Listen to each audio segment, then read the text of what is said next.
welcome back to my film and TV channel. Hope you're all staying safe and well, and it's back on HBO. We've had to wait about 18 months in our time, but only a few hours in Dragon time, because we're going to have a look at just how so far yeah, we'll let you know on the House of the Dragon Series 2, of course. 4 episodes watched as I'm recording this on the 8th of July 2024. Another 4 to go, I think. I think there was 10 episodes in Series 1. No, I think there's only 8 in Series 2.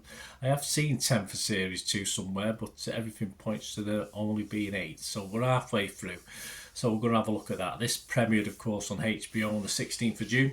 And it's planned, if it's up to 8 episodes, to end on August the 4th, yes, so another four weeks or so from when I'm doing this. So we'll have a look at that. Please, if you are new to the channel, push that subscribe button, push the bell notifications, everything film and TV, of course, information, vlogs, plus reviews like this. And if you look through the channel and you like what you see, you might also see some stuff on my football team, Manchester City, as well. So that's of any interest, please have a look at that, or if you know someone who might be, give me a kick in my direction.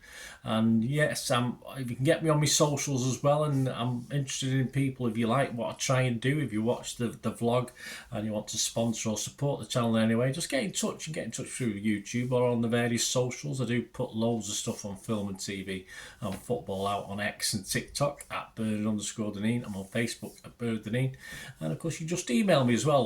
See what we can do for each other if you want to help the channel progress in the future. That'd be much appreciated. Right, let's get back to this series that long awaited. I liked it. I liked Game of Thrones.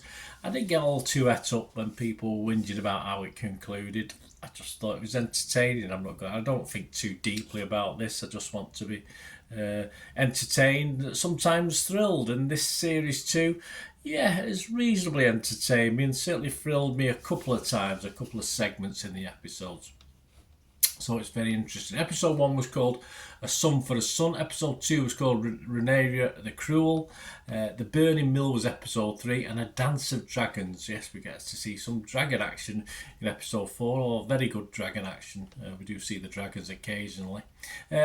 Still some very dodgy acting at the outset of this. I'm not too sure if they get away with this in the US, as usually the dodgy acting is from northern accents, UK northern accents, a bit like mine, but it did reduce enjoyment for me. But perhaps they get away with it because Americans aren't used to the accent. I'm not too sure anyway.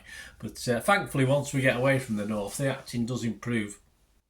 Not to the edge of the seat proportions. In early Game of Thrones episodes, I was totally enthralled in it. This doesn't do that to me, and seemingly there's a lot of public hate out there as well. People who've seen 1, 2, 3 or 4 episodes not liking this that much. A lot of criticism, poor criticism. And to be honest with you, episode 1, which I think scored 7 out of 10, suddenly dropped to a 6 out of 10 for episode 2. But episode 3 and then episode 4 in particular improved. So I can understand early frustration, but you've got to give something a little bit of time, even though it's a series 2. So it was a slowish start. As I said, the acting improved when we got away from the north, those dodgy northerners. I do like the characters. Most are a good watch, but they seem to have simple aims at the moment, and they're not too deep. Of course, I want my characters to sort of evolve, and the nice or seemingly nice guys turn into bad guys, and vice versa. But there's a lot of time chatting, as there always is, around tables. But of course, I do enjoy that side of it, trying to figure out who may have a larger role in the future, or who may not.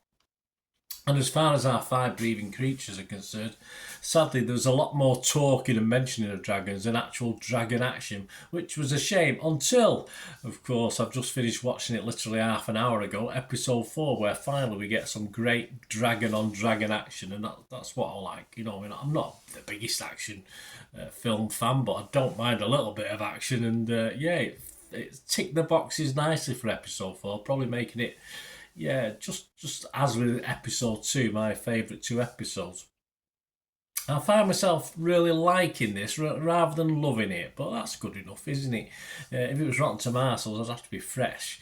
Metacritic, I'd be a little bit mixed. As I say, it is a little bit up and down. But if you look at my overall scores, I scored episode 1 a 6 out of 10, episode 2 a 7, episode 3 I scored a 6.5, and episode 4 I scored a 7. So probably based because of that dragon on dragon action. So overall, I'm giving it a 6.5 out of 10, which is a lot more than a lot of people are giving it that I've seen. You know, I've seen zeros to ones from dozens, if not hundreds of people. So a lot of people are disliking this. I'm just finding it reasonably entertaining, so it doesn't bother me. What about other people? Well, Metacritic have got a 73% positivity on this. 37 critics, 27 were positive, 10 were mixed, a bit like me, but there's no negative, so that's good. Dan Jolin from Empire magazine, I think he watched the first 4. He said, a confident and elegant improvement upon the first season. Yeah, more samey for me. Having settled into its cast, characters and era, it may still not be as much of an adventure as Game of Thrones, I'd have to agree, but the personal political drama is as sharp as ever. Yes, I say, I just want a little bit more depth to the characters for me. The Metacritic audience like it, 4.4 out of 5. That's over 250 as well. 66 were positive. 4.4 out of 10. Sorry, this is where I'm getting the criticism. Sorry, my apologies. It was 4.4 out of 10 on Metacritic for 255. Only 66 were positive, 14 were mixed, but out of 175, I think there's a collaboration going on somewhere to have a downer on this. 175 negatives, because I don't have that. Of course, Internet Movie Database itself is still based on the series as a whole, so it's getting an 8.4 out of 10, but that includes season 1 as well, and that's over 400,000 reviews, so it's hard to differentiate for that one. Well, there you go, guys. As I say, 6.5 from me anyway. I'm liking it. I'm not loving it. I'm liking it. I'm not on the edge of my seat waiting. I know some guys will stay up to 2 a.m. in the morning, apparently, when this becomes available. I don't do that. I'll catch up on it the next day. I'm not that desperate to watch this. And now I've watched 4. I have a habit of sometimes, and once I've watched 4, I've got that much to review, I sort of tend to forget about them, even stuff I like. But we'll possibly carry on watching this at times just to get a view of it. I might watch the last 4 all in one go or something like that, just to finish it off at some stage. Yeah, not bad. Let me know what you think, guys. Anyway, as I say, I know some people don't like it. I don't assume if you like season 1, you're going to start watching season 2, but I just think it's more of the same and perhaps lacks a little bit of depth. But hey, as far as these dragons are coming into it a bit more, I'll be quite happy at the moment. Right, guys, thanks for watching. Let me know your thoughts and comments on this or anything to do with film and TV. It'd be great to hear from you. Till we meet again, that's one thing, don't worry. Please stay safe, everyone. Bye for now.